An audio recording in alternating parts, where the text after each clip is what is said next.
Hey, welcome to an episode of Chad's Beer Reviews. Doing a beer I haven't had in 14 years. I've never even checked into it on Untapped. So this is from Germany, from Schneider-Weisse. Actually, it's a collaboration with Brooklyn. 𝓑𝓻𝓮𝓲𝓷. They're calling it it's a weizenbock unfiltered ale, 8.2 ABV. They got a little story on the back there. It does have a code of some sort, but I cannot make heads or tails of that. If you know how, let me know. All right, so let's get into my I swear I didn't steal this from Applebee's glass. And you can see it pours to like kind of a deep honey amber color, quite cloudy and hazy. Get a big kind of beige foam on there, classic wheat head on there. So let's give it a smell. Almost like a banana and clove extract, if that was possible. Little bit of alcohol. There's a spicy note here, but there also is, and what separates this is like a substyle, a 𝓑𝓻𝓮𝓀 substyle, is that it has like a American piney hop kind of quality to it. Yeah, smells like a East Coast IPA almost, like a Dogfish 60 or 90 minutes, something like that. I would not call it citrusy. No, it's maybe a little bit of spice, peppery kind of 𝓑𝓻𝓲 type aroma in there, but yeah, otherwise, I mean, it's just classic. The weizenbock at the base, it's a little tweaked. It is an American-German collab brew, so doesn't really. Would be hard to judge to a spec. So let's just judge it to my own personal preference. Cheers, or prost, as I should say.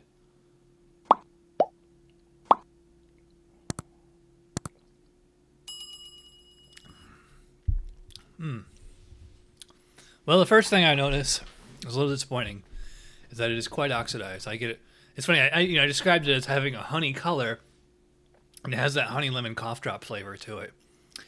Classic oxidation. That's how I usually perceive it. Although I will say, like that Weizenbock base, the actual brew is there. It's nice. It is not quite as strong in the banana. I would call it quite bready. I mean, it's big wheat base. You get 8.2 ABV. Plenty of wheat and barley on there. And yeah, like I said with the nose, piney. It does have a piney hop flavor, which is really interesting because you just don't tend to get that from German beers, especially German wheat beer of all things. I will say like those flavors, they don't contrast. And I think this would be a lot better if it was fresher. I remember having this back in the old days. I remember on a very humid, I think it was like a Saturday afternoon, I had the AC on in the window. I remember stuff like that. Yeah, something this bottle is quite old. I actually got this when I was out of town over the weekend. I was like, I haven't had this in years. Let's get this. Yeah, so it's honey lemon cough drop, but over like a weedy, nice like kind of you ever had like a German, almost like a pumpernickel bread type flavor, just like that. Lots of just straight up 100% whole wheat kind of bread flavor. The banana is quite subtle. I think banana's like there at first. It's obscured by the oxidation, but then like on the crest, on the finish, you get that clove spicy bite plus the actual hops.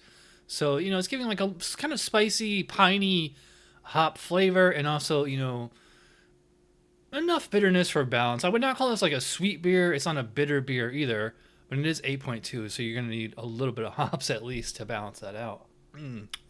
Yeah, that alcohol's in there. It's adding like a little bit of vanilla, which is nice. I think like the average drinker would probably like this a little bit more than me because it is, unfortunately, it is quite oxidized, and I find it like pretty distracting. But it is really drinkable, I will say. 8.2, just a little bit of alcohol warmth. Pretty subtle, clean, not burning, not fusel, not solvent, nothing like that. Actual mouthfeel is quite nice. I'd probably call this straight up full-bodied. I mean, it is a big wheat beer, so I mean you're just gonna get lots of kind of a viscous, thicker, fluffier mouthfeel that way. Certainly bigger than like your average hefeweizen or Weisse beer, as they're called now. So I'd probably say like medium full body, soft, real smooth texture. Carbonation is probably about moderately high. I don't think I go as far as to say straight up high. It's not quite to the extent of like a Belgian triple or quad, something like that, or a Bud Light. But yeah, it's a real smooth, real easy to drink. So as far as the score for the Schneider-Weisse Hopfenweisse, it's okay. If this was fresh, this would be probably well over 4 out of 5. This particular bottle right here is, I think, 3.25, maybe 3.5 if I'm being generous. Yeah, it's it's tasty. It's an interesting concept. Nice, unique American German, hybrid brew thing going on there. It's just this particular bottle is old, and it's to me it's a little distracting. But I mean, otherwise it's pretty drinkable. It's just not as good as it could have been. So that's all I can say. All right, so if you watch all the way in, you're awesome. Thanks for watching. I'll see you guys for Tuesday Night Beer School. Cheers. Prost.